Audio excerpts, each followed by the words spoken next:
Bonjour bien-aimés dans le Seigneur. Nous voici encore dans vos postes téléviseurs. Soyez bénis parce que c'est une grâce. Mais un homme a dit, je suis dans la joie quand on me dit, allons dans la présence de Dieu. Pourquoi? Parce que dans la présence de Dieu, il y a d'abondantes choses. Dans la présence de Dieu, on obtient tout ce qu'on n'a pas pu obtenir ailleurs.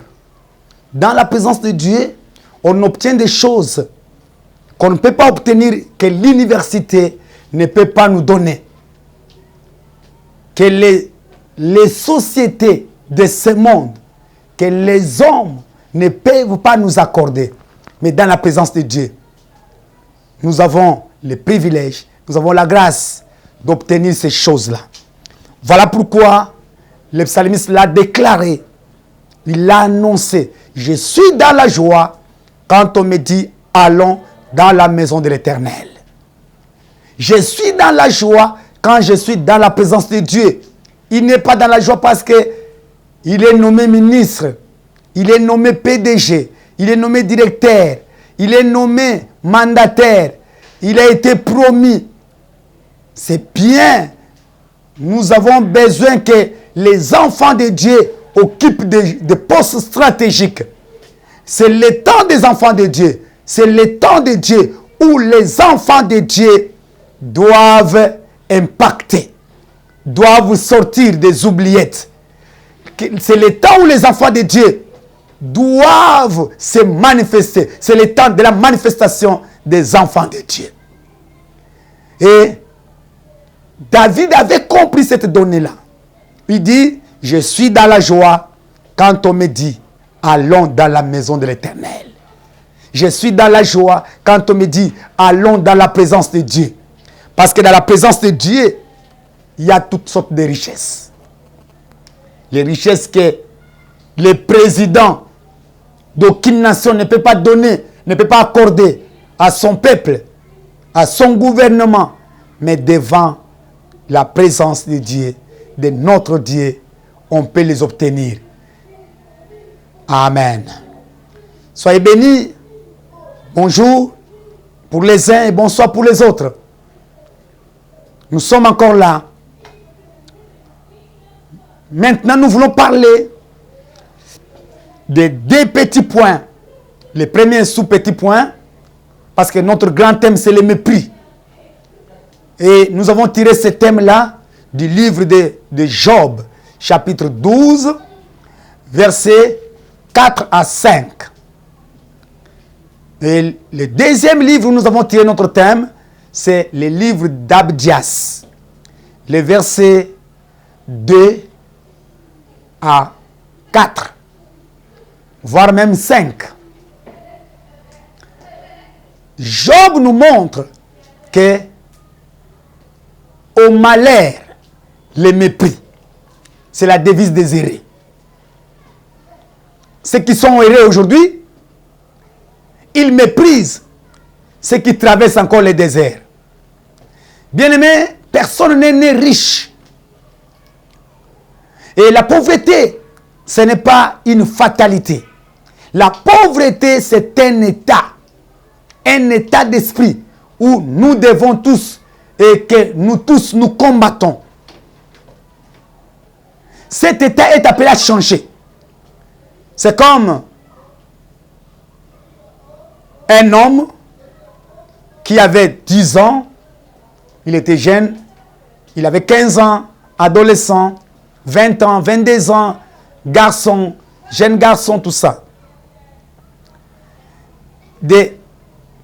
Une année, à l'âge où il va se marier, cet état-là ne veut pas dire qu'il restera éternellement comme ça. Cet état-là changera un jour. De même aussi, ici j'ai dit aux enfants de Dieu, ceux qui ont donné leur vie à Jésus-Christ, ceux qui ont tout quitté, comme un disciple avait posé, Pierre avait demandé un jour à son maître, nous avons tout quitté. Qu'en sera-t-il pour nous? Et le maître lui a répondu, tout celui qui a quitté à cause de moi, tout celui qui a tout abandonné à cause de moi, à cause de l'évangile, à cause du royaume des cieux, à cause de mon Père, aura. Vous connaissez cela. Et j'aimerais parler aux enfants de Dieu ce soir. Vous qui traversez encore le désert. Quand Israël traversait le désert, à la manière des hommes, ils étaient des minables. On les a méprisés. Les autres nations les méprisaient. Mais ceux qui avaient la lecture, les lunettes spirituelles, ne voyaient pas Israël marcher à pied. Israël était transporté par les deux ailes de l'aigle. Selon Exode chapitre 19, versets 4 à 5. Vous connaissez cela. Alors ce soir, nous voulons parler de sous-petits points. Les formes de mépris, comme premier petit sous-point, et les portes d'entrée de mépris. Les portes d'entrée du déshonneur. Les portes d'entrée d'humiliation, de moquerie, de raillerie. Voilà ce que nous allons partager dans quelques minutes. Et puis nous allons prier. Nous allons encore prier.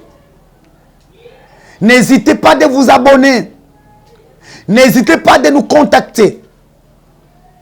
Nous sommes là pour vous. Dieu nous a donné le ministère pour l'utilité. Dieu nous a donné les dons. Il a fait des hommes des dons pour l'utilité commune. Alors voilà pourquoi nous invitons tout le monde de ne pas hésiter. Oh, ne dites pas, Dieu n'a pas de limite. Moi, je suis X ou Y. Non. En Dieu, il y a la liberté. Et là où il y a Dieu, il y a la liberté de l'esprit. Nous allons lire Malachie chapitre 2. Malachie chapitre 2.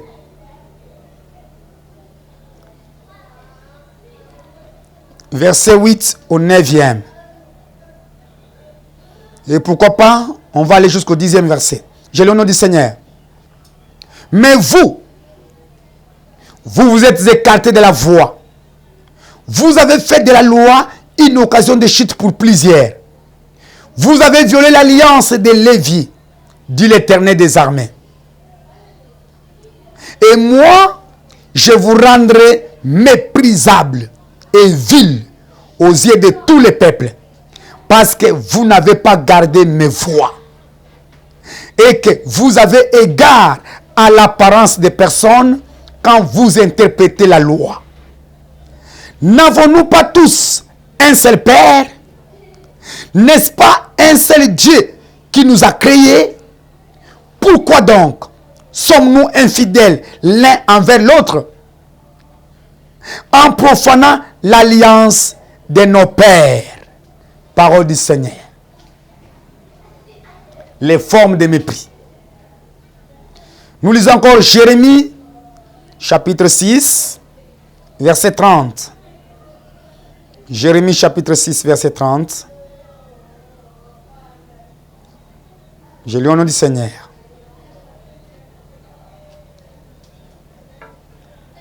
On les appelle de l'argent méprisable, car l'Éternel les a rejetés. Parole du Seigneur. Forme de mépris. Il y a plusieurs façons de mépriser quelqu'un. Il y a plusieurs manières de mépriser quelqu'un ou de mépriser quelque chose.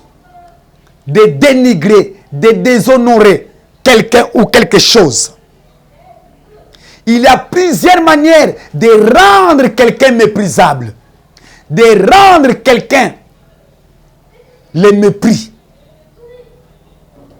On peut mépriser quelqu'un, par les actes.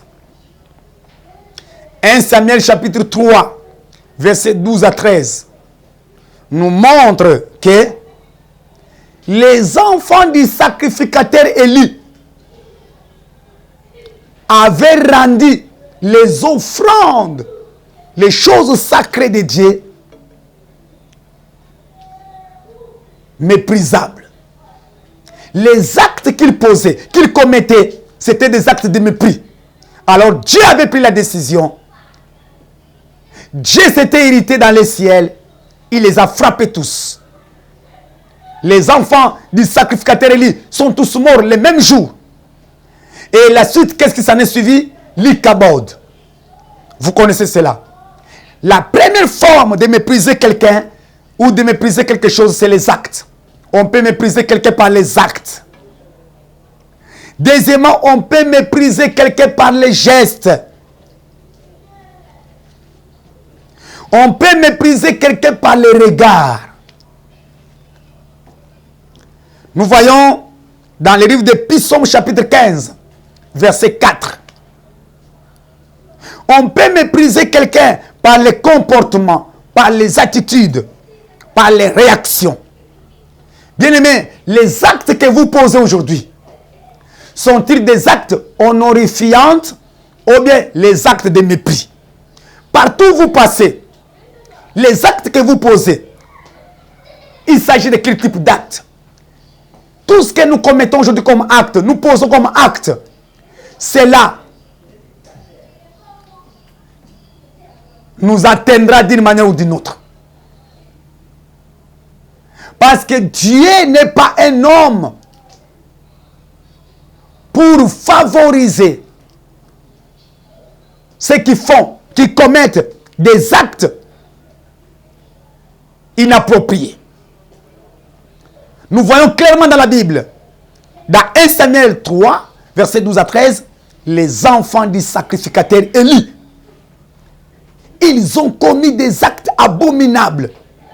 J'aimerais dire à quelqu'un ce soir, les actes que tu commets aujourd'hui, les réactions que tu poses, les gestes que tu fais là, tu poses aujourd'hui, est-ce que tu tiens compte de tes enfants? Est-ce que tu tiens compte de ta maison? Est-ce que tu tiens compte de ceux qui viendront après toi? Parce qu'on ne se moque pas de Dieu. La mort s'est abattue dans la maison du sacrificateur Élie. Pourquoi? À cause des actes de ses enfants.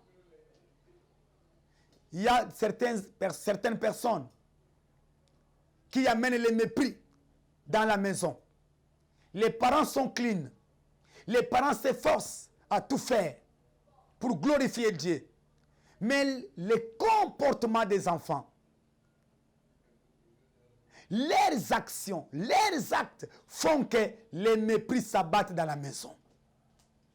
Voilà pourquoi, bien-aimés, Dieu t'interpelle, nous interpelle pendant ce temps, pendant cette dispensation. Jésus revient bientôt. Quels sont les actes que tu poses? Jésus est en train de frapper dans chacune des portes. Il fait les recensements, il fait la ronde pour dire, pour interpeller. Et Jésus envoie ses serviteurs. Chaque instant, ils prêchent. Chaque instant, ils annoncent. Chaque instant, ils disent. Chaque instant, ils interpellent. Soyez prêts. Apprêtez-vous. Bientôt et très bientôt, c'est le retour dans notre domicile. Nous ne sommes pas de ce monde. Nous venons de l'éternité. Et nous sommes en transit dans ce monde. Et nous y retournerons. Voilà pourquoi prends garde à tes actes que tu poses. Fais attention aux actions que tu mènes. Fais attention aux gestes que tu poses, bien-aimé. Parce que Dieu, la Bible dit, les regards de Dieu parcourent toute la terre pour soutenir ces dons qui ont le cœur tout entier à lui. Ton cœur n'est pas tout entier à Dieu. Tu trompes qui? Tu te dis tu es serviteur de Dieu. Tu es servante de Dieu. Tu es ceci, ministre, tel X ou Y. C'est bien bon. Nous disons gloire à Dieu. Nous applaudissons. Nous disons Amen. Mais quelles sont les actions que tu poses? Est-ce que les actions, les actes que tu poses, ce sont des actions, les actes de lumière ou bien les actes de ténèbres? Quand tu prêches là, les gens voient que c'est un homme de Dieu. Quand tu viens, tu es bien habillé, bien parfumé, tout ça bien bâti, tu es beau, nous glorifions le Seigneur. Mais Dieu ne regarde pas ce qui frappe aux yeux. Dieu a besoin de la beauté spirituelle et non de la beauté physique. Dieu a besoin que vous soyez habillés, bien habillés, bien vêtus spirituellement que physiquement. Quand même que ce n'est pas un péché de bien s'habiller. Les enfants de Dieu, vous devez bien vous habiller pour glorifier notre Dieu. Mais plus encore, nous devons aller plus loin. Habiller plus l'âme, plus l'esprit, par de bonnes actions. Comment on peut habiller l'âme, l'esprit? C'est en posant de bonnes actions qui glorifient Dieu. Voilà ce que Dieu attend de toi. Voilà ce que Dieu attend de moi. Frère, le monde ici, ceux qui nous ont précédés, c'est pourquoi Salomon dit, ce qui a été, c'est ce qui sera. Rien n'est nouveau sous le soleil. Tout est déjà ancien. Voilà pourquoi Dieu veut à ce que tu renonces, tu abandonnes les mauvaises actions, les mauvais chemins que tu suis. Il y a beaucoup de femmes qui se sont engagées dans le mariage. Leur vie passée les a rattrapés aujourd'hui. Il y a des hommes qui sont aujourd'hui dans le mariage, dans le foyer. Leur vie passée les a rattrapés. Mais avant que ça ne soit trop tard, le Seigneur m'envoie te dire de revoir tes actions. Revoir tes actions, bien-aimés. Avant que ça ne soit tard. Ce que tu as fait les années passées, les années écoulées, ça te rattrape aujourd'hui. Tu amènes le mépris dans la vie de l'enfant d'autrui. Tu avais une vie de désordre. Les désordres. Tu collectionnais des copines. Tu collectionnais des copains. Tu as amassé tellement des esprits que aujourd'hui dans les foyers, rien ne fonctionne. Les mépris s'abat. La pluie de mépris s'abat dans la maison. Et on commence à chercher, à regarder ailleurs. Pendant que c'est vous-même. C'est vous-même qui a provoqué le mépris. C'est vous-même qui avez suscité le mépris. Voilà pourquoi Dieu te tend la main. Arrête ce chemin-là. Cesse de faire ce que tu fais là. Dieu te voit. C'est pourquoi Dieu m'envoie te dire d'arrêter cela. Tu n'es pas le sang innocent. Ça t'attrapera. Ça va te rattraper d'une manière ou d'une autre. Tu voles les salaires d'autrui.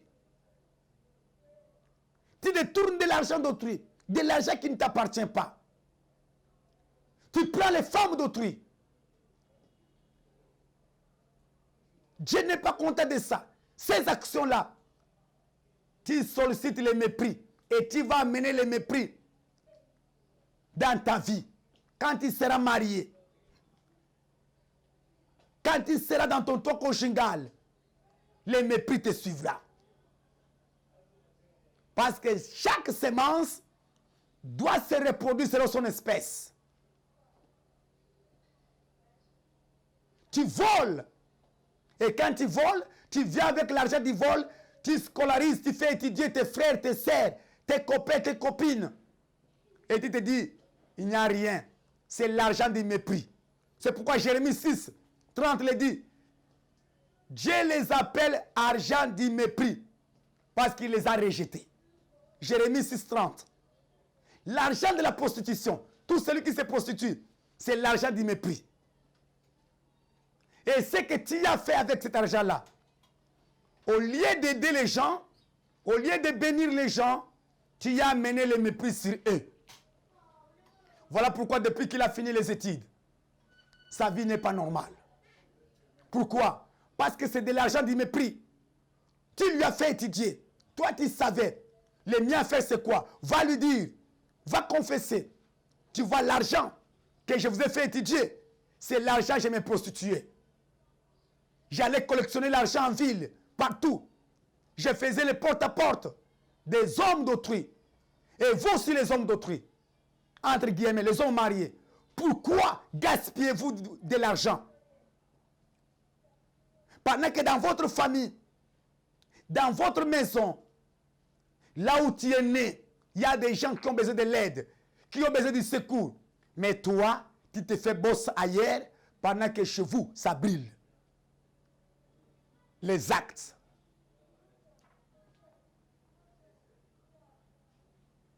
L'argent des fétiches. Vous qui tissez les alliances avec les esprits pour avoir de l'argent. L'argent d'un Kodia, tel qu'on les appelle chez nous. Cet argent-là ne bénit pas, ne bénira pas, n'apportera pas la paix, la joie. Vous amenez, vous imposez le mépris sur les descendances. Est-ce que ce que vous faites là, vous pensez, avez-vous les soucis de la descendance? L'argent du mépris. Il y a les salaires de mépris. Il y a les diplômes de mépris. Aujourd'hui, le monde prône la méritocratie. Mais nous ne voyons pas la méritocratie. Les gens veulent des facilités. Il y a les désordres. Il n'y a plus le mari de quelqu'un, il n'y a plus la femme de quelqu'un dans les milieux professionnels, dans des organismes internationaux. C'est la bestialité. Dieu veut à ce que tu changes ces actes-là. Toi qui vas aller faire des fétiches pour avoir de l'argent, pour avoir la renommée, pour avoir des villas, pour être célèbre, tu sacrifies les âmes des gens, les étoiles des enfants, tu tues les gens. Et tu te dis, j'ai l'argent, de l'argent méprisable, de l'argent du mépris. Ça s'appelle akeldama, de l'argent du sang. Lorsque Judas a fait cela, en vendant notre Seigneur par quelques petites pièces, est-ce qu'il en a profité? De pareils salaires ne profitent pas. Voilà pourquoi Dieu te tend la main. Voilà pourquoi Dieu t'appelle. Dieu t'invite à renoncer à cela. Parce qu'il veut te faire du bien. Dieu veut te faire du bien. Dieu t'a créé pour les honneurs et non pour les mépris. Dieu t'a créé pour l'excellence et non pour les déshonneurs et non pour les humiliations. D'où viennent les humiliations dans ta vie? Oh non, le mari de lui me poursuit. Oh, les femmes de lui me poursuivent.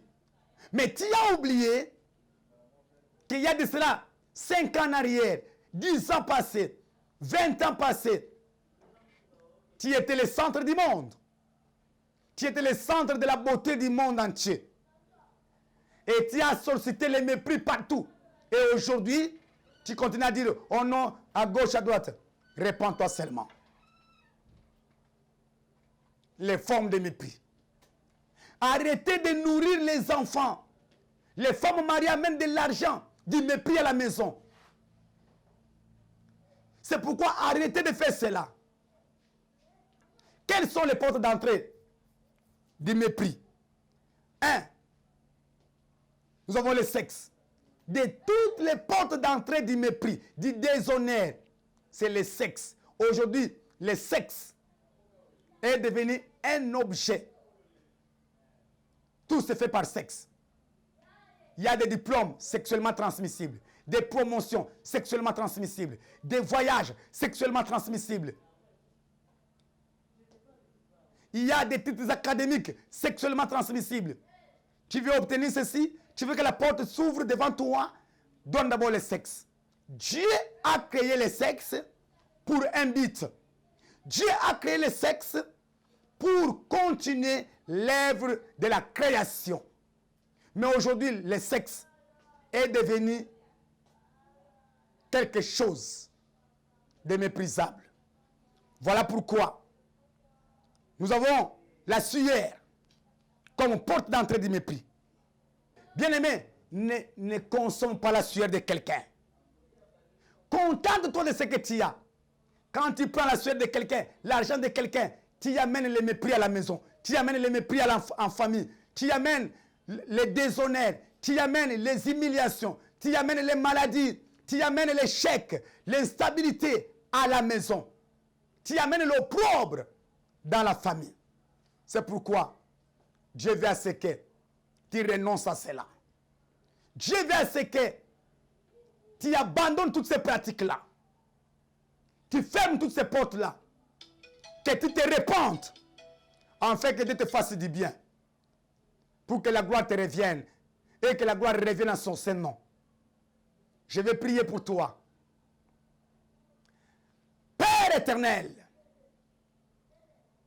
j'ai annoncé ta parole comme tu me l'as envoyé. De l'annoncer. Je te recommande, mon bien-aimé, qui est dans la débauche. Et tends ta main, tire-les de là. Lui seul ne saura pas. Lui seul est incapable. Fais-lui grâce. Parce que nous sommes au temps de la fin. Sors-les, sépare-les avec cette vie-là. Parce que tu es mort à la croix à cause de son âme. Je te recommande, mon bien-aimé, touche-les maintenant, Seigneur. Toi qui me regardes, toi qui m'entends, maintenant, ce n'est pas moi, mais c'est Dieu qui te parle. L'argent que tu as, si cela ne vient pas de Dieu, répands-toi. Renonce à cela. Dieu aura pitié de toi. Donne-lui la force, Seigneur, de renoncer à cela. Donne-lui la force, Seigneur, de ne plus fréquenter ces maisons-là. Donne-lui la force, Seigneur, de ne plus pratiquer le mal, de ne plus tisser des alliances avec les esprits des eaux, des forêts.